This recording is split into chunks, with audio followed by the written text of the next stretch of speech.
যে পিউবাৰ্টি কি বস্তু যে আমাৰ যোনটো কৈশোৰ কাল অৰ্থাৎ যোনটো আমাৰ এটা স্পেচিফিক সময় আমি চাওঁ যদি মেল ৰিপ্ৰডাক্টিভ চিষ্টেম এইটো মেল ৰিপ্ৰডাক্টিভ চিষ্টেমৰ এইটো লিংগ তাৰ পিছত ইয়াতে থাকিব তোমালোকৰ কি এনেকুৱা নহয় যে ভালগাৰ হ'ব লাগিব সামাজিক সুস্থ জনন স্বাস্থ্য এনেকুৱা নহয় যে প্ৰজননৰ লগত জড়িত যিকোনো কথা আমাৰ বহুতে আমি দেখা পাওঁ যে জোক কৰে বহুতে হাঁহি ফূৰ্তিৰে এই বস্তুবিলাক উৰাই দিয়ে বহুতে কমেডি কৰে Hello and welcome to a new class য'ত আমি আজি জীৱই কেনেকৈ বংশ বিস্তাৰ কৰে অৰ্থাৎ how do organism reproduce এই চেপ্টাৰটো কম সময়ৰ ভিতৰত অলপমান ৰিভাইজ কৰিবলৈ ট্ৰাই কৰিম ডিটেইলত বস্তুবিলাক আমি পঢ়াই থকা হৈছে আমাৰ পৰা তো তাৰ উপৰিও তোমালোকক ৰিভাইজ কৰাৰ কাৰণে বহুত ধৰণৰ বেলেগ ভিডিঅ দৰকাৰ হয় তো সেই কাৰণে আমি আজি কি কৰিম আজি আমি এই চেপ্টাৰটো অতি কম সময়ৰ ভিতৰত কেনেকুৱা ধৰণে তাক ৰিভাইজ কৰিব লাগে এইটো চাম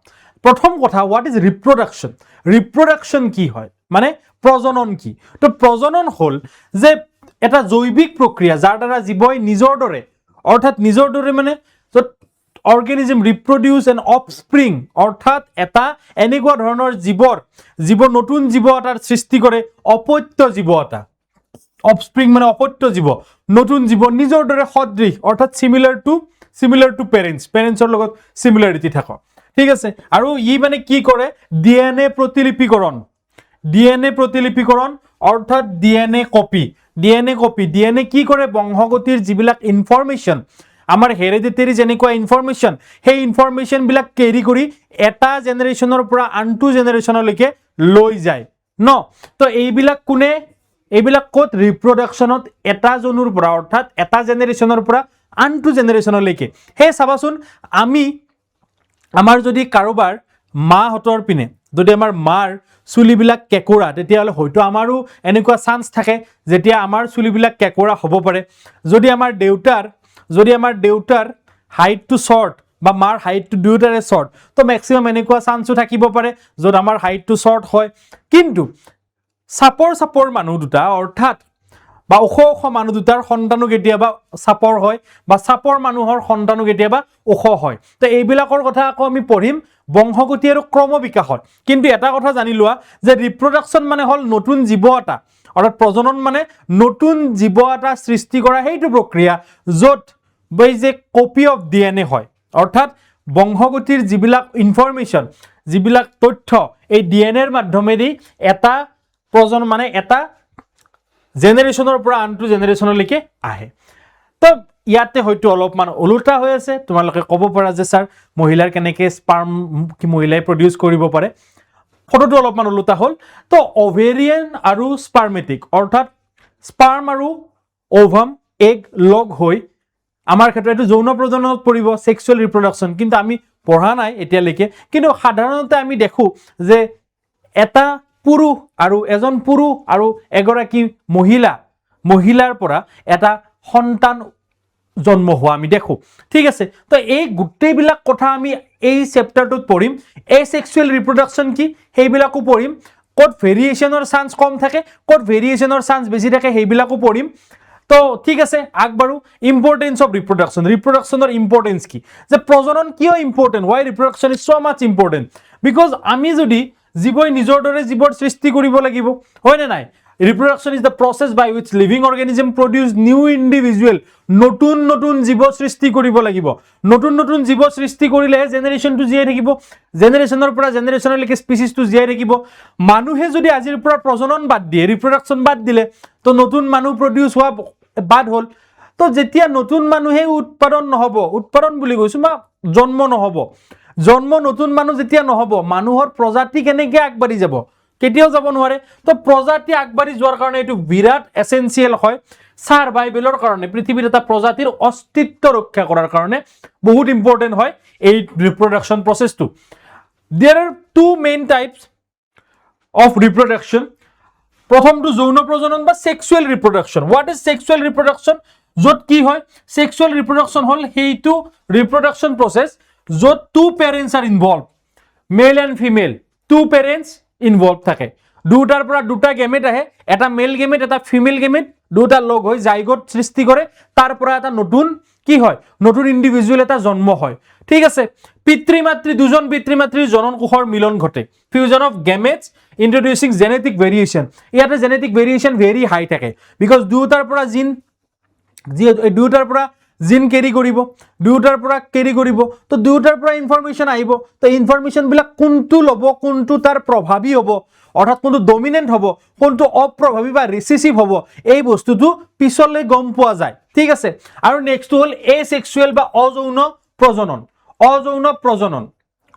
প্ৰজনন যাক কি কোৱা হয় কেৱল এটা মাত্ৰ পিতৃ মাতৃৰ প্ৰয়োজন কেৱল এটা হলেই হল হি পিতৃ হয় নে মাতৃ হয় হেতু species wise বেলেগ থাকে কিন্তু আমি যদি চাও a single parent is involved no gametes are formed gamete form নহয় offspring are genetically identical clone identically হয় genetically হিমান ভেৰিয়েশন পোৱা নাযায় আলু এটাৰ পৰা আকৌ এটা নতুন আলু উপজিছে তো হেইটো আলুত বেছি জেনেটিক্যাল তুমি ভেৰিয়েশন নোপোৱা তাৰ পিছত যদি আমি চাও ডিএনএ কপি ডিএনএ প্ৰতিলিপিকৰণ যে আমি পঢ়িছিলো ক্লাস 9 ত যে যিবিলাক আমাৰ কি থাকে কোষ কেন্দ্ৰৰ ভিতৰত নিউক্লিয়াছৰ ভিতৰত কিছুমান ক্ৰোমেটিন মেটেৰিয়েল থাকে সেইবিলাক ক্ৰোমোজোম হয় ক্ৰোমোজোমৰ পৰা ডিএনএ হয় আৰু ডিএনএৰ জোৰ পৰা যোনখিনি বস্তুই আমাৰ কি কৰে বংশগতিৰ যিখিনি কাৰ্যকৰী তথ্য সেইখিনি কৰিয়ে তাক জিন বুলি কোৱা হয় ওকে তো প্ৰজননৰ মূল কাম হল ডিএনএৰ প্ৰতিলিপি প্ৰস্তুতকৰণ ডিএনএ কপি কৰে ওকে তো ডিএনএ কপি কৰি এই প্ৰক্ৰিয়াটো সম্পূৰ্ণ নিখুঁত হয় এইটো কি কৰে ডিএনএ কপি কৰি মাক দেউতাকৰ দৰে সেম টু সেম নহয় একদম একে নহয় মাক দেউতাকৰ দৰে বা মাক দেউতাকৰ সাদৃশ হয় না নাই হেনেকুৱা জীৱ বনাই ইয়াৰ ফলত সৃষ্টি হোৱা সৰু পৰিৱৰ্তনবোৰক প্ৰকৰণ বোলে এতিয়া মই যেনেকৈ কলো ধৰি লোৱা তোমাৰ মা দেউতা দুয়োৰে চুলি কেঁকুৰা কিন্তু তোমাৰ চুলি কেইডাল স্ট্ৰেইট হল স্ট্ৰেইট মানে গম পাইছানে সিধা তো স্ট্ৰেইট হল হেতু কিহৰ কাৰণে হল তোমালোকে জুনে চাই আছা হয়তো এতিয়া তোমালোকে এনেকে যদি চুলি কেইডাল লাৰি চোৱা বা আইনাত যদি চোৱা ছোৱালী বিলাকে সাধাৰণতে চাই থাকে আমি লৰা বিলাকে চাবলৈ অলপ টান পাওঁ আইনাত চালে আমি দেখিবলৈ পাম যে আমাৰ চুলিবোৰ চুন স্ট্ৰেইট বা আমাৰ চুলি চুন কেঁকুৰা কিহৰ কাৰণে হল কিন্তু মা দেউতাৰ তাতে যদি চাও কিছুমান ক্ষেত্ৰত আমি দেখিবলৈ পাম মা আৰু দেউতা দুয়োৰে চুলি সিধা আমাৰ কেঁকুৰা মা আৰু দেউতাৰ দুয়োৰে চুলি কেঁকুৰা আমাৰ সিধা এইটো হল প্ৰকৰণৰ কাৰণে মা দেউতাৰ যোনখিনি অপ্ৰভাৱী চৰিত্ৰ আছিল বা অপ্ৰভাৱী বৈশিষ্ট্য আছিল সেইখিনি তোমালোকৰ তাত প্ৰভাৱী হৈ আহিছে এইবিলাক আমি নেক্সট চেপ্টাৰত পঢ়িম তো ভেৰিয়েশন বুলি কাক কয় the small changes that occur during DNA copy process is called variation okay next importance of variation প্ৰকৰণ কিয় লাগে তো প্ৰকৰণ কিয় লাগে ধৰি লোৱা আগতে কি হল দুটা তিনিটা মান মানুহৰ গ্ৰুপ এটা আগতে ক'ত আছিল মৰুভূমিত আছিল তো মৰুভূমিত থকাৰ পিছত সেই মানুহ কেইজনে লাহে লাহে কলেকে মুভ কৰিব ধৰিলে পাহাৰলৈকে তো পাহাৰলৈকে যেতিয়া মুভ কৰিব ধৰিলে হিয়তৰ কিছুমান প্ৰকৰণ আহিব লাগিব কিছুমান ভেৰিয়েশন আহিব লাগিব যাতে সেই পাহাৰত হিয়তৰটো এতিয়া ভেৰিয়েশন আহিব নোৱাৰে কাৰণ হিয়তে ক'ত জন্ম ভয়ামতে জন্ম কিন্তু পাহাৰত যেতিয়া নতুনকে বাচ্চা জন্ম হ'ব নতুনকে অফস্প্ৰিং জন্ম হ'ব সেই অফস্প্ৰিং কেইটাৰ হিমানখিনি ভেৰিয়েশন আহিব লাগিব যাতে হিয়তে পাহাৰৰ ওপৰত কি কৰিব পাৰে হিয়তে যাতে পাহাৰৰ ওপৰত বসবাস কৰিব পাৰে বা হিয়তে পাহাৰৰ ওপৰত যাতে ভালদৰে বৰ্তি থাকিব পাৰে সাৰ্ভাইভেল অফ দা ফিটেষ্ট বুলি কয় যে হিয়তে ফিট হৈ থাকিবৰ কাৰণে ভেৰিয়েশনে হেল্প কৰিব হিয়তক ওকে ই হৈছে বেসিস ফৰ ইভলিউশন তো পৃথিৱীৰ সব মানুহৰে সব বস্তু একে নহয় যেনেকৈ কিছুমান মানুহ ওখ হয় কিছুমান প্ৰজাতিৰ মানুহ ওখ হয় যেনেকৈ ধৰি লোৱা যিবিলাক প্ৰজাতি পাহাৰত থাকে সেইবিলাক প্ৰজাতি কি হয় সেইবিলাক প্ৰজাতি বগা হয় বেছিকে তো এইবিলাক বস্তু কিহৰ কাৰণে আমাৰ হয় যে এইবিলাক পৰিবেশৰ লগত বৰ্তি থকাৰ কাৰণে ভেৰিয়েশন ইজ দা এসেনশিয়াল থিং তো সেই কাৰণে এই ভেৰিয়েশনে আমাক পৰিবেশৰ লগত প্ৰজাতি এটাৰ উত্তৰজীৱিতা মানে পিছলে প্ৰজাতিটো কিমান দিনলৈকে চলিব পিছলে প্ৰজাতিটো কিমান দেৰি চলিব এই বস্তুখিনি আমাক ভেৰিয়েশনে বুজায় ঠিক আছে নেক্সট আমি পঢ়িম এসেক্সুৱেল ৰিপ্ৰডাকচনৰ কেইটামান ভাগ ফিজন দ্বিবিভাজন বুলি কয় তাক বা বিভাজন তো আমি এমিবাৰ ক্ষেত্ৰত এইটো দেখো এককোষী জীৱৰ কোষটো দুটা ভাগত ভাগ হৈ যায় মানে কেনেকুৱা ধৰণৰ প্ৰথমতে ধৰিলে এমিবা আছিল এইটো এই এমিবাটো প্ৰথমতে তাৰ নিউক্লিয়াছটো দুটা ভাগত ভাগ হ'ব হৈ পিনে সি লাহে লাহে নিউক্লিয়াছটো লাহে লাহে সি দুটা ভাগত ভাগ কৰিলে, কৰি সি লাহে লাহে নিজৰ মাজত কি কৰিব, নিজে নিজে এটা সেলৰ পৰা দুটা সেললৈকে সি ৰূপান্তৰ হ'বলৈ ট্ৰাই কৰিব। এনেকে লগে লগে ভাঙি নাযায়। এইটো যেনেকে ধৰি লোৱা তোমালোকে দেখিবলৈ পাইছা চাগে যে ইয়াতে এটা সৰু খুঁটিৰ দৰে সৃষ্টি হৈছে, এইটোৰ পৰা ইহঁতে ভাঙি যাব। তো তেনেকুৱা ধৰণে কোনে বংশ বৃদ্ধি কৰে? এমিবাই। এমিবাই কি কৰে? দুটা সমান ভাগত পৰিণত হয়, তাক কোৱা হয় বিভাজন, ফিজন বা বাইনেৰী ফিজন। ঠিক আছে। নেক্সট মাল্টিপল ফিজন, বহু বিভাজন। প্লাজমোডিয়াম ভাইভেক্স, প্লাজমোডিয়ামে এনেকুৱা ধৰণে কি কৰে? ভাগ হয়। বহু বিভাজন মানে কি? প্লাজমোডিয়াম আছিল এইটো, বহুতো সৰু সৰু নতুন নতুন কোষৰ সৃষ্টি হ'ল, আৰু সৰু সৰু কোষবিলাক লাষ্টত গৈ কি হ'ল? এটা নিজা নিজা কোষ হ'ল, এটা ইণ্ডিভিজুৱেল কোষ হ'ল, আৰু তাক কোৱা হয় বহু বিভাজন। বহুতো নতুন কোষৰ সৃষ্টি কৰে। সাম ইউনিচেলুলাৰ অৰ্গেনিজমে divide into many daughter cell simultaneously, একেলগে বহু ধৰণৰ কিহত ৰূপান্তৰিত হয়? Daughter cell. তো এতিয়া স্যাৰ ডটাৰ সেল বুলি ক'লে সান সেল বুলি কিয় নকলে? ডটাৰ সেল মানে নেক্সট জেনেৰেশ্যনৰে কথাটো কৈছে। ঠিক আছে। তো ইয়াৰে এক্সাম্পল হ'ল প্লাজমোডিয়াম। যেনেকে ডটাৰ সেলত প্ৰতিটোতে নিউক্লিয়াই থাকিব, নিউক্লিয়াছ, প্ৰতিটোতে নিজা নিজা নিউক্লিয়াছ থাকিব। তো এইবিলাক এটা এটা পইণ্টত কি হ'ব? ৰাপচাৰ হ'ব, মানে ফাটি গোটেইবিলাক ওলাই যাব। তো মাল্টিপল ফিজন ক'ত হয়? প্লাজমোডিয়ামত হয়, বহু বিভাজন। নেক্সট যদি আমি চাওঁ ফ্ৰেগমেন্টেশন বা খণ্ডন। ফ্ৰেগমেন্টেশন কিহত হয়? স্পাইৰোগাইৰাত হয় ফ্ৰেগমেন্টেশন। কেনেকুৱা হয় স্পাইৰোগাইৰাত ফ্ৰেগমেন্টেশন? যে যিবিলাক আমাৰ সিম্পল মাল্টিসেলুলাৰ অৰ্গেন কিহৰ দৰে? স্পাইৰোগাইৰাৰ দৰে। তাত কি হয়? প্ৰতিটো টুকুৰাৰ পৰা নতুন নতুন জীৱৰ সৃষ্টি হয়। যে এইটো আছিল প্ৰথমতে স্পাইৰোগাইৰা, ইয়াৰ পৰা আমি ক'লো যে দুটা ভাগত ভাগ হ'ল, দুটা ভাগত ভাগ হৈ একোটা নিজা নিজা বেলেগ বেলেগ স্পাইৰোগাইৰা হ'ল, দুটা ডটাৰ সেল হ'ল, তিনিটা হ'ব। তাৰ পৰা প্ৰথমতে ধৰি লোৱা তিনিটা হ'ল, তাৰ পৰা কিমানটা হ'ব? তাৰ পৰা হ'ব 27টা হ'ব। তিনিটাৰ পৰা প্ৰথম, তাৰ পিছত 9টা হ'ব, 9টা হ'ব, তাৰ পিছত 27টা হ'ব। এইবিলাক এনেকে হৈ যাই থাকিব। ঠিক আছে। এইবিলাক কি হয়? ভাগ ভাগ হয়। তাৰ পিছত পালো ৰিজেনেৰেশন বা পুনৰ্জীৱন। ৰিজেনেৰেশন বা পুনৰুজ্জীৱন। পুনৰ্জীৱন মানে কি? যে আমি যদি চাওঁ প্লেনেৰিয়াৰ ক্ষেত্ৰত, যদি প্লেনেৰিয়াৰ ক্ষেত্ৰত চাওঁ, এই সম্পূৰ্ণ জীৱ এটা বিকশিত এটা পাৰ্টৰ পৰা হয়। যদি জীৱ এটাক কেইবাটাও টুকুৰা কৰি কাটি দিয়া হয়, প্ৰতিটো ধৰি লোৱা প্লেনেৰিয়াৰ ক্ষেত্ৰত মই ক'লো, প্লেনেৰিয়াৰ ক্ষেত্ৰত মই ক'লো, ইয়াক যদি এনেকে এনেকে তিনিটা ভাগত কাটি দিওঁ, প্ৰতিটোৰ পৰা একোটা প্লেনেৰিয়া বাহিৰ হ'ব, প্ৰতিটোৰ পৰা একোটা প্লেনেৰিয়া ওলাই আহিব। দুটা এক্সাম্পল আছে ইয়াৰে, প্লেনেৰিয়া আৰু হাইড্ৰা। হাইড্ৰাৰো ঠিক এনেকুৱা ধৰণে কেতিয়াবা হ'ব পাৰে কিছুমান ক্ষেত্ৰত, নহ'লে হাইড্ৰাৰ আৰু এটা ধৰণে হয়, সেইটো তোমালোকে পাবা হাইড্ৰাৰ বাৰ্ডিং হয়, অৰ্থাৎ টেমুনা হয় হাইড্ৰাৰ। বাৰ্ডিং ইন হাইড্ৰা, মুকুল উদ্গম বুলি কয়। অৰ্থাৎ কি হয়? তুমি যেতিয়া হাইড্ৰা এটা, তুমি যদি হাইড্ৰা এটা চোৱা, যে হাইড্ৰাবিলাক এনেকুৱা হয় দেখিবলৈ, যদি ভালকে আমি আঁকো তেতিয়াহ'লে আৰু অলপ ভালকে আঁকিব পাৰি। হাইড্ৰাবিলাক এনেকুৱা হয়। তো হাইড্ৰাৰ মুকুল উদ্গম মানে কি? হাইড্ৰাৰ কাষৰ পৰা এনেকুৱা এটা আৰু হাইড্ৰা এটা লাহে সৰুকে হাইড্ৰা এটা ওলাই আহিব, আৰু সেইটো লাহে লাহে তাৰ পৰা পৰিপুষ্টি গ্ৰহণ কৰি কৰি ডাঙৰ হ'ব। ইয়াক মুকুল বুলি কোৱা হ'ব, বা কি বুলি কোৱা হ'ব? বাড বুলি কোৱা হ'ব। মুকুল বা ই কি নাম ইয়াৰ? বাড। বাড বুলি, BUD, বাড বুলি কোৱা হ'ব। তো তাৰ পৰা ই এটা সময়ত লাহে লাহে ডাঙৰ হয় মূল দেহাৰ পৰা, মানে যোনটো অৰিজিনেল হাইড্ৰা আছিল, এইটো এক নম্বৰ যোনটো আছিল হাইড্ৰা, সেইটোৰ পৰা সি বাহিৰ হৈ ওলাই গুচি যায়। ইয়াক বাৰ্ডিং বুলি কোৱা হয়, bird, and eventually detaches from the parent body and become independent organism. That's why it is called budding. Next আছে vegetative propagation, অংগজ প্ৰব্ৰজন বা প্ৰজনন, vegetative propagation. তোমালোকে দেখিবলৈ পাইছা আদা, আলু আদি এইবিলাক যোনবিলাক বস্তু, সিহঁতে নিজৰ মানে কিহৰ পৰা হয়? নিজৰ উদ্ভিদৰ শিপা কাণ্ড আদি পাত বা এইবিলাক অংগৰ পৰা ইহঁতৰ নতুন জীৱৰ উৎপত্তি হয়। এই যোনটো প্ৰসেস, এইটো অংগজ প্ৰজনন বোলে। The process where plants are produced from vegetative parts like roots, stem and leaves are called vegetative propagation. তো vegetative propagation মানে কি? যেতিয়া তোমাৰ ধৰিলা আলু এটাৰ পৰা এনেকে শিপা ওলাল, তো এইটো আমি মাটিত পুতি থৈ দিলো, তাৰ পৰা আকৌ বেলেগ আলু ওলাল, তো তেনেকে আমি আলু পালো, আলুৰ পৰা আকৌ আলু পালো। মানে ইহঁতে কি কৰে? নিজৰ পৰা, নিজৰ গাৰ অংগবিলাকৰ পৰা, পাতে গজাৰ পাতৰ বা দুপৰ টেঙা, তোমালোকে দুপৰ টেঙাৰ নাম লিখিব পাৰা বা পাতে গজাৰ নাম লিখিব পাৰা। এইবিলাক বস্তু, গোলাপ, আদা, গোলাপৰো যদি তুমি গুৰিটো কাটি এটা কাণ্ড কাটি আনি, ষ্টেম এটা যদি কাটি আনি তেতিয়া তুমি যদি তাত থৈ দিয়া, যদি তাত তুমি চুৰ এটা কাটি আনি তাতে যদি তুমি পুতি থৈ দিয়া, তেতিয়াহ'লে তাৰ পৰা কি ওলাব? তাৰ পৰা ওলাব নতুন গোলাপৰ পুলি।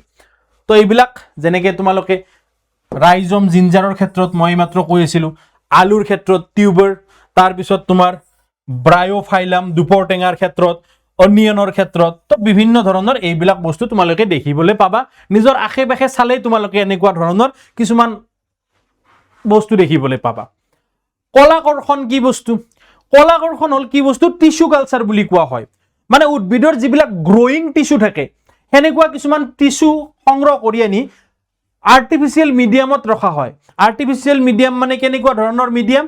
যোনটো মিডিয়ামত ধৰি লোৱা তাক লাগাখিনিত পায়, তাক লাগা নিউট্ৰিশনখিনি যোনখিনি সি ডেভেলপ হোৱাৰ কাৰণে লাগে, মানে একুৱাছ মিডিয়াম হয় হয়তো, তো সেনেকুৱা মিডিয়ামতো তাক থ'ব পাৰি। তো এইটো বস্তু হ'ল tissue culture is a technique where new plants are grown by removing tissues. এইটো গ্ৰয়িং টিস্যু হ'ব লাগিব। From the growing tip of a plant placing them in an artificial medium. Growing tip কিয়? কাৰণ গ্ৰয়িং টিপত কি থাকে? এপিকেল মেৰিষ্টেম থাকে। এপিকেল মেৰিষ্টেম থাকে। এপিকেল মেৰিষ্টেমে যদি ভাল ধৰণে এটা মিডিয়ামত থাকি তাৰ পৰা যদি সি নিউট্ৰিশন পাব পাৰে, সি হয়তো বহুত আগবাঢ়ি যাব, বহুত বাঢ়িব পাৰে, হয়নে নাই? তো ইয়াৰ বেনিফিটবিলাক হ'ল কি? ই বিভিন্ন ধৰণৰ ডিজিজ ফ্ৰী প্লান্টবিলাক ই কি কৰিব পাৰে? It can help in growing disease free plants in small time or short time. ঠিক আছে, নেক্সট আমি যদি চাওঁ স্পোৰ ফৰ্মেশ্যন ৰেণু। ৰেণু আমি কিহত পাম? কিছুমান সৰল বহুকোষী জীৱই ৰেণুৰ দ্বাৰা বংশ বৃদ্ধি কৰে। যেনে তুমি যদি চোৱা এইটোত আমাক দিয়াই আছে, তো এনেকুৱা ধৰণে ৰেণু আমি ৰেণুবোৰ ৰাইজোপাছ, এইটোক কোৱা হয় ৰাইজোপাছ। যে ইয়াৰ পৰা এনেকুৱাকে আঁকি দিলে এইটো ৰাইজোপাছ হ'ল। তো ৰাইজোপাছত কিছুমান কেতিয়াবা ৰেণু গঠন হয়, এই ৰেণুবিলাকৰ পৰা নতুন ৰাইজোপাছ গঠন হয়। তো ইয়াক কি বুলি কোৱা হয়? ব্ৰেড মোল্ড বুলিও কোৱা হয়। তো ইহঁতে কি কৰে? ৰেণুবোৰে কঠিন আৱৰণৰ দ্বাৰা সুৰক্ষিত হৈ থাকে। এই যিবিলাক ৰেণু আছে ন, এইটো ধৰি লোৱা ৰেণু, এই ৰেণুটো কঠিন আৱৰণ এখনৰ ভিতৰত সুৰক্ষিত হৈ থাকে। ঠিক আছে, তো এক্সাম্পল হ'ল ৰাইজোপাছ। ৰাইজোপাছ কি? ৰেণু গঠনৰ সহায়ত বংশ বৃদ্ধি কৰে। নেক্সট আমি পাৰ্ট অফ এ ফ্লাৱাৰ চাম। পাৰ্ট অফ এ ফ্লাৱাৰ, ফুলৰ বিভিন্ন অংশ, তাৰ ভিতৰত আমি পাৰ্ট অফ এ ফ্লাৱাৰত ৰিপ্ৰডাকশ্যন কেনেকৈ হয়, আল্টিমেটলি আমি সেই বস্তুখিনি পঢ়িম। দ্য পাৰ্ট অফ ফ্লাৱাৰ, ফুলৰ 4টা মুখ্য কি থাকে? পাৰ্ট থাকে। এটা চেপেলছ, যোনটো সেউজীয়া অংশ, গ্ৰীণ আউটাৰ পাৰ্ট। চেপেলছ বুলি ক'লে আমি এইখিনি বুজো, চেপেলছ গ্ৰীণ আউটাৰ পাৰ্ট যোনখিনি, এইটো নহয়, এইটো চেপেলছ, গ্ৰীণ আউটাৰ পাৰ্ট। তাৰপিছত পিটেলছ বুলি ক'লে ৰঙীন পাহি, এইবিলাক পিটেলছ, এই পাহিবিলাক পিটেলছ এইবিলাক। ঠিক আছে, তাৰপিছত আমি ষ্টেমেন বুলি ক'লে পুং প্ৰজনন অংশ, মেল ৰিপ্ৰডাক্টিভ চিষ্টেম, এইটোক আমি কি বুলি কওঁ? ইয়াতে আমাৰ মেলটো আমি ষ্টেমেন বুলি ক'ম, মেল ৰিপ্ৰডাক্টিভ, আৰু কাৰ্পেল বা পিষ্টিল বুলি ক'ম এইটো। ইয়াতে পিষ্টিলত ষ্টিগমা, ষ্টাইল আৰু অভেৰী, 3টা বস্তু থাকে। এইটো স্ত্ৰী কেশৰত পৰে, ষ্টিগমা, ষ্টাইল আৰু অভেৰী। তো ষ্টিগমা, ষ্টাইল আৰু অভেৰী এতিয়া আমি পঢ়িম যে ষ্টিগমা মানে গৰ্ভমুণ্ড, ষ্টাইল মানে গৰ্ভদণ্ড, আৰু অভেৰী মানে গৰ্ভাশয়, এইটো স্ত্ৰী কেশৰ। আৰু ষ্টেমেনৰ পাৰ্ট হৈছে ষ্টেমেনটো তোমালোকে যদি ভালদৰে চোৱা, তেতিয়াহ'লে ষ্টেমেন হৈছে ওপৰত এন্থাৰ থাকে, ইয়াতে কি হয়? পৰাগৰেণু, অৰ্থাৎ ইয়াতে কি হয়? পলেন গ্ৰেইন মানে কি? যে ছাৰ কিছুমান এনেকুৱা গ্ৰেইন যাক পলেন গ্ৰেইন বুলি কোৱা হয়। পলেন গ্ৰেইন ই পলেন গ্ৰেইনটো কি হয়? মেলৰ পৰা হয়, মেল ফ্লাৱাৰৰ পৰা পলেন গ্ৰেইন হয়। তো পলেন গ্ৰেইন হয়, সেই গ্ৰেইনটো যেতিয়া আহি তোমাৰ ইয়াতে পৰিব,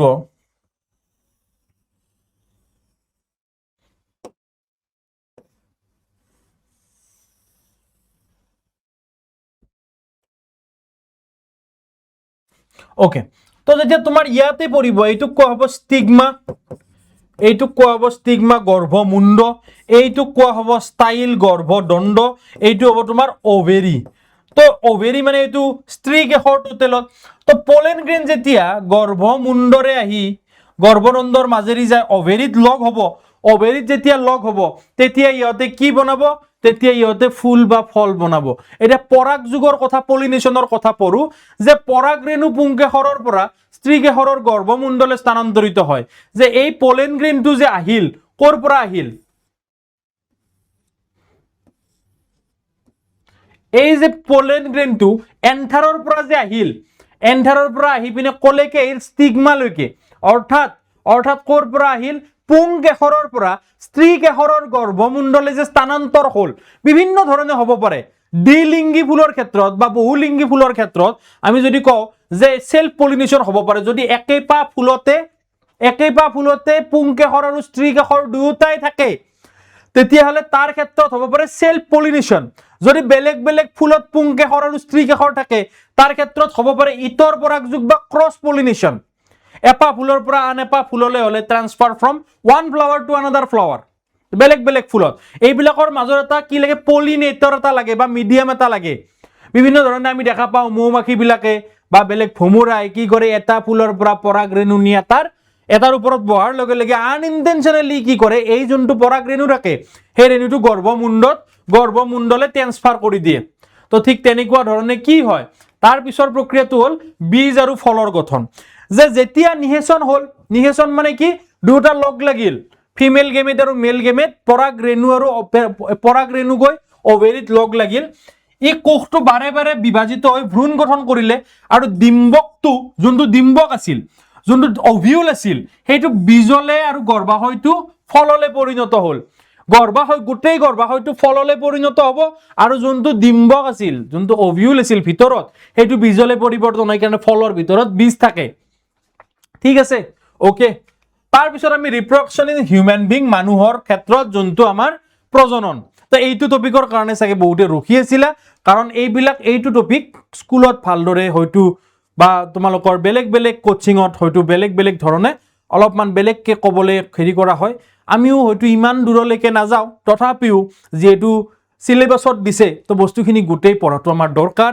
আৰু গোটেইখিনি কথা পঢ়াৰ আগতে মানুহৰ যোনটো প্ৰজনন সেইটো যৌন প্ৰজনন সেক্সুৱেল মোড অফ ৰিপ্ৰডাকচন হয় ওকে তো তাৰ কাৰণে দুটা বস্তু লাগে পুৰুষ আৰু মহিলা দুয়োৰে জনন কোষ গেমেট লাগে দুটা ফিউজ হ'ব লাগিব অৰ্থাৎ দুটা কি লাগে germ cell of male and female সেইটো ফিউজ হ'ব লাগিব তো মেলৰ পৰা কি আহে মেলৰ পৰা আহে স্পাৰ্ম মহিলাৰ পৰা আহে ওভাম দুটা লগ হৈ পিনে কি হয় আমাৰ সন্তান জন্ম হয় এতিয়া মানুহৰ প্ৰজনন যৌন প্ৰজনন পদ্ধতিৰে সংঘটিত হয় কৈশোৰ কালত লৰা ছোৱালী দুয়োটাৰ দেহতে কিছুমান এইটো আমি পঢ়ি আছো পিউবাৰ্টিৰ কথা যে পিউবাৰ্টি কি বস্তু যে আমাৰ যোনটো কৈশোৰ কাল অৰ্থাৎ যোনটো আমাৰ এটা স্পেচিফিক সময় হোৱাৰ পিছত লৰা ছোৱালী দুয়োটাৰ দেহতে আমাৰ কিছুমান পৰিৱৰ্তন ঘটে যেনেকে আমাৰ লৰাৰ ক্ষেত্ৰত দাড়ি অহা ছোৱালীৰ ক্ষেত্ৰত কি হয় লৰাৰ ক্ষেত্ৰত দাড়ি আহে এই যে মোক বহুতে সুধি থাকে স্যাৰ আপোনাৰ দাড়িখিনি আৰে আহি যাব তোমালোকৰ এতে পিউবাৰ্টিৰ পৰা জাস্ট পিউবাৰ্টিৰ সেইখিনি মানে কি ৰেঞ্জতে আছা তোমালোকৰ ষ্টাৰ্ট হৈছে 8 মানৰ পৰা এটা সময়ত ভালদৰে মেচুৰ ভাবে আহি যাব তো এই গোটেই বস্তুখিনি কি হয় কিছুমান চেঞ্জ দেখা যায় যেনে যৌনাংগৰ কাষত চুলি গজা মুখমণ্ডলত চুলি আৰু হালমইনা উঠা কৰংগন আৰু কাষলতিৰ তলত চুলি আহা তো এই গোটেই বস্তুবিলাক কিছুমান চেঞ্জ হয় ৰিপ্ৰডাকচনৰ কাৰণে যে আমাৰ শৰীৰটো যে প্ৰজননৰ কাৰণে উপযোগী হৈ আহিছে লাহে লাহে যে উপযোগী হৈ আহি আছে তো এই গোটেই চেঞ্জ বিলাক লাহে লাহে পিউবাৰ্টিৰ সময়ৰ পৰা আমাৰ দেহত দেখা দিয়ে যেনে ছোৱালীৰ ক্ষেত্ৰত স্তনাগ্ৰৰ ছাল কলা হোৱা ঋতুচক্ৰ আৰম্ভ হোৱা স্তন যুগলৰ আকাৰ বৃদ্ধি হোৱা girls experience increase in breast size darkening of the skin of the nipples and the initiation of menstrual cycle start হল মানে কি আমাৰ ছোৱালীৰ ক্ষেত্ৰত ছোৱালীৰ পৰা এটো ইন্ডিকেশন মানে হেৰি হল যে ছোৱালীৰ বডিটো লাহে লাহে ৰিপ্ৰডাকচনৰ কাৰণে ৰেডি হ'ব ধৰিছে ইন্টাৰনেলি কিন্তু তাৰ মাজতো এটা কথা যে বডিটো সিদিনাৰ পৰা ৰেডি নহয় লাহে লাহে কিছু সময় লাগে সময়ৰ পৰা সময় ধৰি ৰেডি হয় আৰু সেই কাৰণে প্ৰতিটো ক্ষেত্ৰৰে কিছুমান লিগেল এজ ধাৰ্য কৰি দিয়া আছে চৰকাৰৰ পৰাই হওক বা আমাৰ বেলেগ বেলেগ বিভাগৰ পৰাই হওক তো প্ৰতিটো ক্ষেত্ৰতে কিছুমান লিগেল এজ কিছুমান বৈধ বয়স ধাৰ্য কৰি দিয়া আছে আৰু সেইখিনি মনত ৰাখিবা যে সেইখিনি প্ৰপাৰ মেচুৰিটি যাতে পায় এইখিনি সময়লৈকে তাৰ কাৰণে এই সময়খিনি ধাৰ্য কৰি দিয়া হৈছে বাকি লৰাৰ মুখমণ্ডলতটো দাড়ি গজে মাত ভাঙি গলগলীয়া হয় মাত কিছুমানৰ ভাঙি হঠাৎ মানে পাতল মাত থাকে ন সৰুতে, তাৰপিছত মাতটো ভাঙি গলগলীয়া হয়, হয়নে নাই? তাৰপিছত দেহৰ সাধাৰণ বৃদ্ধিৰ প্ৰক্ৰিয়া লাহে লাহে কমি অহাৰ সময়ত প্ৰজনন কলাসমূহে পূৰ্ণতা লাভ কৰে।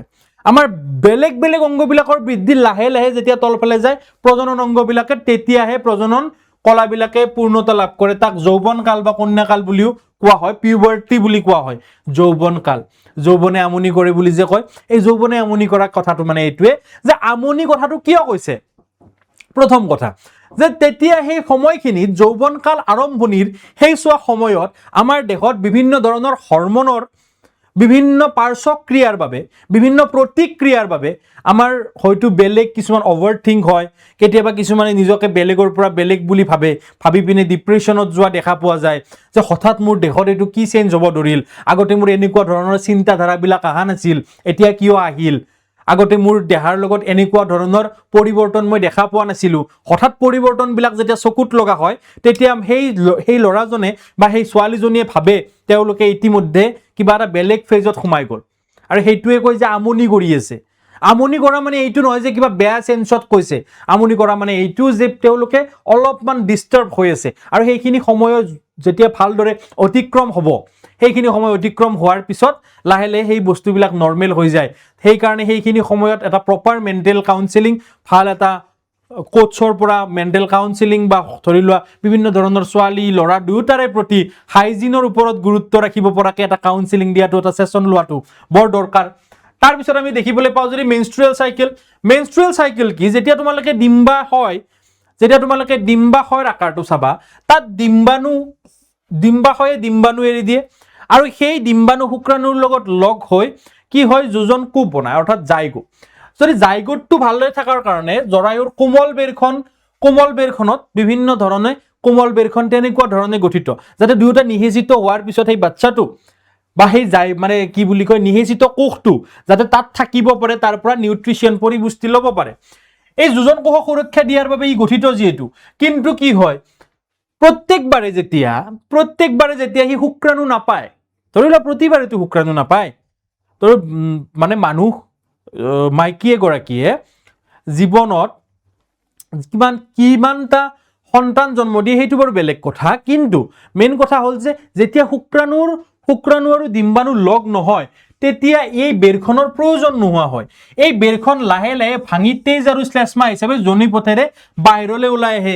এই চক্ৰটো প্ৰায় প্ৰতি মাহে সংঘটিত হয়, আৰু ইয়াকে ঋতু চক্ৰ বোলে। আৰু ইয়াতে আৰু এটা এনচাৰ আছে যে সেই কাৰণে গৰ্ভাৱস্থাৰ সময়ত ঋতু চক্ৰৰ যোনটো আমাৰ কি মাহেকীয়া নহয়, মাহেকীয়া কিয় নহয়, কাৰণ সেইখিনি সময়ত সেই জাইগোটৰ পৰা বেবিটো কি হোৱালৈকে, জন্ম হোৱালৈকে তাক কি লাগিব, বেবিটো জন্ম হোৱালৈকে, জাইগোটৰ পৰা তাৰ বেবি ষ্টেজলৈ অহালৈকে তাক ডেভেলপমেণ্টৰ কাৰণে ভিতৰৰ সেই জৰায়ুৰ বেৰখনৰ প্ৰয়োজন, আৰু সেইকাৰণে সেই জৰায়ুৰ বেৰখন খহি নাহে, আৰু সেইকাৰণে মেনষ্ট্ৰুৱেশ্যন নহয়। এইটো 2 পৰা 8 দিনলৈকে লাষ্ট কৰে বহুতৰ ক্ষেত্ৰত, কিছুমানৰ এভাৰেজ 5 দিন 4 দিন 5 দিন বুলি কোৱা হয়, আৰু এনেকুৱা ধৰণে ঋতু চক্ৰ হয়, আৰু এটা অৱস্থাত গৈ মেনোপজ হয়, অৰ্থাৎ কি হয় ঋতু চক্ৰৰ অন্ত পৰে। ধৰি লোৱা মহিলাৰ ক্ষেত্ৰত 47 পৰা 50 বছৰৰ ভিতৰত ঋতু চক্ৰৰ অন্ত পৰে। বাকী মেল ৰিপ্ৰডাক্টিভ চিষ্টেমৰ ক্ষেত্ৰত যদি আমি চাওঁ, পুংজনন তন্ত্ৰত 3টা বস্তু থাকে, শুক্ৰাশয়, শুক্ৰাবাহী নলী আৰু কি লিংগ। শুক্ৰাশয় মানে কি টেষ্টিছ, ইয়াত শুক্ৰাণু আৰু টেষ্টোষ্টেৰন হৰমন উৎপন্ন হয়। ইয়াৰ যোনটো টেম্পাৰেচাৰ থাকে, ইয়াৰ টেম্পাৰেচাৰ উষ্ণতা 2 পৰা 5 ডিগ্ৰীলৈকে কম লাগে আমাৰ দেহাৰ উষ্ণতাতকে, সেইকাৰণে ই বাহিৰত থাকে। 2 to 5 ডিগ্ৰী কম লাগে কি প্ৰডিউচ কৰাৰ কাৰণে, স্পাৰ্ম প্ৰডিউচ কৰাৰ কাৰণে। বাকী স্পাৰ্ম হ'ল অতি ক্ষুদ্ৰ, আৰু ইয়াৰ এটা দীঘল নেজ থাকে, অতি ক্ষুদ্ৰ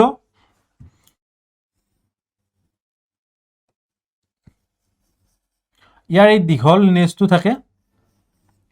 এই দীঘল নেজটোৱে ইয়াক সাঁতুৰি যোৱাত সহায় কৰে, মানে ডিম্বাণুৰ পিনে স্ত্ৰীজনন তন্ত্ৰৰ পিনে সাঁতুৰি যোৱাত সহায় কৰে ইয়াক। ওকে, নেক্সট আমি চাওঁ যদি মেল ৰিপ্ৰডাক্টিভ চিষ্টেম, এইটো মেল ৰিপ্ৰডাক্টিভ চিষ্টেমৰ এইটো লিংগ। তাৰপিছত ইয়াতে থাকিব তোমালোকৰ কি সেমিনেল ভেসিকল বহুতবিলাক থাকিব। টেষ্টিছ আছে তোমালোকৰ, এইটো তোমালোকৰ স্ক্ৰোটামৰ ভিতৰত টেষ্টিছ, ঠিক আছে। তো বিভিন্ন ধৰণে এইবিলাক টেষ্টিছৰ ভিতৰত আমাৰ কি হয় স্পাৰ্মেটোজেনেসিস হয় স্পাৰ্ম প্ৰডিউস হয় তাৰ পৰা হি এপিডিডাইমিস হৈ পিনে স্পাৰ্ম বিলাক ওলাই আহে ওকে ঠিক আছে তাৰ পিছত যদি আমি পঢ়ো যে স্ত্ৰী জননতন্ত্ৰত কি থাকে ওভেৰি থাকে ডিম্বাশয় ডিম্বাণু উৎপন্ন কৰে ফেলোপিয়ান টিউব ডিম্ব বাহিনলী আৰু জৰায়ু থাকে তোমালোকে যদি চোৱা তেতিয়া হলে এই দুটা ওভেৰি দুপিনে এই দুটা দুপিনে ওভেৰি তাৰ পিছত এইটো হৈছে ফেলোপিয়ান টিউব এটো হৈছে ফেলোপিয়ান টিউব আৰু এইটো হৈছে তোমালোকৰ কি ইউৰেটাস তাৰ পিছত এটা সাৰ্ভিক্স এন্ড ভেজাইনা ওকে ঠিক আছে ফাৰ্টিলাইজেশন কেতিয়া হয় যেতিয়া শুক্ৰাণু জনিৰ পথৰ মাজেৰে ডিম্বাবাহিত নলীত মানে শুক্ৰাণু ধৰি লোৱা এই পিনেদি শুক্ৰাণু সোমাই গল ইয়াৰ পৰাও ওভামটো এনেকে ধৰণে যোনটো তোমালোকৰ ওভাম থাকিব হেতু এনেকে আহিল এই শুক্ৰাণুৱে গৈ ওভামত ইয়াৰ লগত লগ হল কত লগ হ'ব ফেলোপিয়ান টিউব ডিম্বাণুৰ সৈতে কত মিলিব ডিম্ববাহী নলীত ইয়াতে কি হ'ব তোমালোকৰ ইয়াতে হ'ব নিষেচন বা ফাৰ্টিলাইজেশন ডিম্ববাহী নলীত তোমালোকৰ নিষেচন হয় নিষেচন তাত হয় ওকে ঠিক আছে নিষেচনৰ ফলত যোজন কোষ সৃষ্টি হয় তো ইয়াতে নিষেচন হল হৈ পিনে ইয়াতে কি সৃষ্টি হ'ব জাইগোট বা যোজন কোষ কি সৃষ্টি হ'ব জাইগোট বা যোজন কোষ জাইগোট তাৰ পিছত যোজন কোষটো বিভাজিত হৈ ভ্ৰূণ গঠন কৰে আৰু জৰায়ুৰ বেৰত সংস্থাপিত হয় তাৰ পিছত এনেকে আহিল ইয়াতে যোজন কোষটো ডাঙৰ হৈ কি হয় বিভাজন হল ভিতৰতে হৈ পিনে ভ্ৰূণ গঠন কৰি ইয়াতে জৰায়ুৰ বেৰত সংস্থাপিত হয় ঠিক আছে জৰায়ুৰ বেৰত সংস্থাপিত হয় আৰু এইটো ডেভেলপমেন্টৰ কাৰণে তাতেই থাকে এতিয়া আমি যদি জনন স্বাস্থ্যৰ কথা পঢ়ো অৰ্থাৎ ৰিপ্ৰডাক্টিভ হেলথ জনন স্বাস্থ্য মানে হল বিভিন্ন ধৰণৰ প্ৰজনন প্ৰক্ৰিয়া আৰু কাৰ্যপ্ৰণালীৰ সৈতে জড়িত শাৰীৰিক মানসিক আৰু সামাজিক সুস্থতা অৰ্থাৎ এনেকুৱা নহয় যে ভালগাৰ হ'ব লাগিব সামাজিক সুস্থ জনন স্বাস্থ্য এনেকুৱা নহয় যে প্ৰজননৰ লগত জড়িত যিকোনো কথা আমাৰ বহুতে আমি দেখা পাওঁ যে জোক কৰে বহুতে হাঁহি ফূৰ্তিৰে এই বস্তুবিলাক উৰাই দিয়ে বহুতে কমেডি কৰে তো এইটো জনন স্বাস্থ্য সুস্থ জনন স্বাস্থ্য নহয় এইটো সুস্থ ৰিপ্ৰডাক্টিভ হেলথৰ পাৰ্ট নহয় এইটো কাৰণ ই সামাজিকভাৱে মানুহক অস্বস্তিত পেলাইছে মানুহক ইৰিটেট কৰিছে এটো নহয় মানসিকভাৱে আমি কিছুমান মানুহক দেখো যিয়ে এইবিলাক কথা অতি ভাল ধৰণে লব নোৱাৰে নিজৰ দেহাতেই বস্তুবিলাক হৈ আছে কিন্তু বেলেগত যাই পিনে কয় মা বেয়া কথা পাতিছে নহয় তাত বহুত বেয়া কথা পাতি আছে তাত নাযাবি যোনবিলাক মানুহে এই বস্তুখিনি ভালদৰে লব নোৱাৰে সেই মানুহবিলাক কোনোদিনে জনন স্বাস্থ্য তেওঁলোকৰ সুস্থ নহয় ঠিক আছে আৰু শাৰীৰিকভাৱে যাতে কোনো ধৰণৰ ইয়াৰ পৰা প্ৰজনন প্ৰক্ৰিয়াৰ পৰা প্ৰজননৰ লগত জড়িত ক্ৰিয়াৰ পৰা যাতে শাৰীৰিকভাৱে কোনো ধৰণৰ বেমাৰ নহয় কোনো ধৰণৰ যাতে অসুস্থতাৰ সৃষ্টি নহয় সেইটো আমি লক্ষ্য ৰাখিব লাগে সেই কাৰণে আমি দুটামান ডিজিজ এনেকুৱা আছে যিবিলাকক সেক্সুৱেলি ট্ৰান্সমিটেড ডিজিজ বা যৌন সংক্ৰমিত ৰোগ বুলি কোৱা হয় এইবিলাক যৌন সম্বন্ধৰ জৰিয়তে এজনৰ পৰা আন এজনলৈ বিয়পি যায় এইবিলাকক শৰ্ট ফৰ্মত এসটিডি বুলি কোৱা হয় সেক্সুৱেলি ট্ৰান্সমিটেড ডিজিজ এইবিলাকৰ ভিতৰত ব্যাকটেৰিয়া আৰু ভাইৰাছজনিত ৰোগ দুটাই আছে ব্যাকটেৰিয়েল ৰোগ হৈছে গনোৰিয়া আৰু সিফিলিস নাম শুনিছা তোমালোকে গনোৰিয়া আৰু সিফিলিস তাৰ পিছত ভাইৰেল ৰোগ হৈছে ওয়াৰ্ডছ এইচআইভি এইডছ তো এই বস্তুবিলাক হৈছে এইচআইভি এইডছ তো এইচআইভি ভাইৰাছৰ দ্বাৰা হয় তো ঠিক আছে তো এইবিলাক হৈছে ৰিপ্ৰডাক্টিভ হেলথৰ কথা বাকি আমি গৰ্ভনিৰোধক পদ্ধতি যে যৌন ক্ৰিয়াৰ পিছতো যাতে শুক্ৰাণু আৰু ডিম্বাণু লগ হৈ জনন কোষ গঠন কৰিব নোৱাৰে তাৰ কাৰণে আমাৰ হাতত কেইটামান পদ্ধতি আছে তাৰ প্ৰথম পদ্ধতিটো হৈছে প্ৰতিবন্ধক মেথড যত ভৌতিক বা ফিজিক্যাল প্ৰতিবন্ধক মানে দেখা পোৱা তো আমি নিজৰ মানে কি অংগত সংস্থাপিত কৰিব পৰা প্ৰতিবন্ধক যেনে কণ্ডমৰ দৰে প্ৰতিবন্ধক ইউজ কৰা হয় যত স্পাৰ্ম আৰু ডিম্বাণুৰ মিলনটো ৰখাই দিয়া হয় ঠিক আছে তো এইটো কি হয় স্পাৰ্ম আৰু ডিম্বাণুৰ মিলনটো ৰখাই দিয়া হয় ই যৌন সংক্ৰমিত ৰোগ প্ৰতিৰোধ কৰাটো সহায় কৰে ঠিক আছে যৌন সংক্ৰমিত ৰোগী প্ৰতিৰোধ কৰাটো সহায় কৰে ইয়াৰ দ্বাৰা কি হ'ব নোৱাৰে প্ৰতিৰোধ হ'ব নোৱাৰে বাকি আছে কিছুমান কেমিক্যাল এণ্ড ইন্ট্ৰাইউটেৰিন ডিভাইস আছে আইইউডি বুলি কয় ইউটেৰিন ডিভাইস অৰ্থাৎ কিছুমান এনেকুৱা বড়ি গৰ্ভনিৰোধনৰ যিয়ে হৰমনৰ ভাৰসাম্য মানে ব্যালেন্সটো চেঞ্জ কৰি দিয়ে সেই হৰমনবিলাকৰ ব্যালেন্সটোৱে মানে সেই এমাউন্টটোৱে চেঞ্জ কৰি দিয়ে হঠাৎ যিহৰ দ্বাৰা ডিম্বাণু আৰু শুক্ৰাণু লগ হৈ যোজনকোষ গঠন কৰিবৰ কাৰণে যোনখিনি দৰকাৰ আছিল এইখিনি থাকিবই নিদিয়ে বাকি আছে IUCD যিবিলাক ধৰি লোৱা কপাৰ টি আদি যিবিলাক জৰায়ুত সংস্থাপন কৰিব পাৰি কপাৰ টি জৰায়ুত সংস্থাপন কৰিব পৰা এটা গৰ্ভনিৰোধক পদ্ধতি ঠিক আছে বাকি সাৰ্জিক্যাল মেথডও দুটা আছে যত ভেসেক্টমি অৰ্থাৎ শুক্ৰবাহী নলীডাল যত ভেজ ডিফাৰেন্সডাল যত কি কৰি দিয়া হয় বন্ধ কৰি দিয়া হয় পুৰুষৰ ক্ষেত্ৰত কেনেকে যেনেকে এইডাল শুক্ৰবাহী নলী কাটি পিনে দুয়োটা ফালে সিলাই দিয়া হয় তেতিয়া শুক্ৰক আহিব নোৱাৰে তেতিয়া শুক্ৰ বাহিৰলৈ ওলাই আহিব নোৱাৰে তো এইটো এটা প্ৰসেস যাক ভেসেক্টমি বুলি কোৱা হয় ভেসেক্টমি কাৰ ক্ষেত্ৰত মেলৰ ক্ষেত্ৰত আৰু টিউবেক্টমি যত ডিম্ববাহী নলী অৰ্থাৎ ফেলোপিয়ান টিউবটো বন্ধ কৰি দিয়া হয় এইটো কিহৰ ক্ষেত্ৰত ফিমেলৰ ক্ষেত্ৰত ফেলোপিয়ান টিউবটো যত বন্ধ কৰি দিয়া হয় এই ফেলোপিয়ান টিউব বন্ধ কৰাৰ লগে লগে ইয়া চোৱাচোন ফেলোপিয়ান টিউবটো কাটি ইয়াক কি কৰি দিছে অস্ত্ৰোপচাৰৰ জৰিয়তে ইয়াক দুটা ফাল কৰি দিছে যাৰ ফলত ডিম্বাণুটো বাহিৰলৈ ওলাই আহিব নোৱাৰে তো এনেকুৱা বিভিন্ন ধৰণৰ প্ৰক্ৰিয়াৰে আমি গৰ্ভনিৰোধনৰ মানে কি গৰ্ভ ৰোধ কৰিব পাৰো গৰ্ভধাৰণ ৰোধ কৰিব পাৰো গৰ্ভ নহয় বাৰু গৰ্ভধাৰণ ৰোধ কৰিব পাৰো তো এইবিলাকে আছিল প্ৰসেস বাকি গোটেই চেপ্টাৰটো সহজ গোটেই চেপ্টাৰটো বুজিবলৈ একদম সহজ প্ৰথমৰ পৰা শেষলৈকে বুজি নোপোৱা বস্তু একোৱে নাই ইয়াতে ভালদৰে পঢ়িবলৈ চেষ্টা কৰিবা অতি সোনকালে আকৌ এটা নতুন ভিডিঅ'ৰ সৈতে লগ পাম মচাতে ৰহো মাই ফ্ৰেণ্ডছ মাই গ্যাং একদম ভালদৰে তোমালোকে এই পঢ়ি থাকা একদম ভালদৰে তোমালোকে কষ্ট কৰা নিশ্চয়কৈ ৰিজাল্ট তোমালোকৰ ফেভাৰত হ'ব বাকি তো এই গোটেই লেকচাৰটো শেষ হোৱাৰ পিছত মই তোমালোকক এটা কথাই কম thank you guys for attending the lecture আৰু এটা নতুন লেকচাৰৰ সৈতে লগ পাম অতি সোনকালে আৰু তোমালোকক যি নেক্সট লেকচাৰ বা যি নেক্সট চেপ্টাৰ তোমালোকক লাগে তোমালোকে তলত কমেন্ট কৰি দিয়া আৰু show some love my boys and girls show some love next আকৌ এটা নতুন চেপ্টাৰৰ সৈতে কম সময়ত ৰিভিজন সিৰিজ এটা লৈ মই তোমালোকৰ মাজত আহি আছো bye bye love you all অতি সোনকালে লগ পাই আছো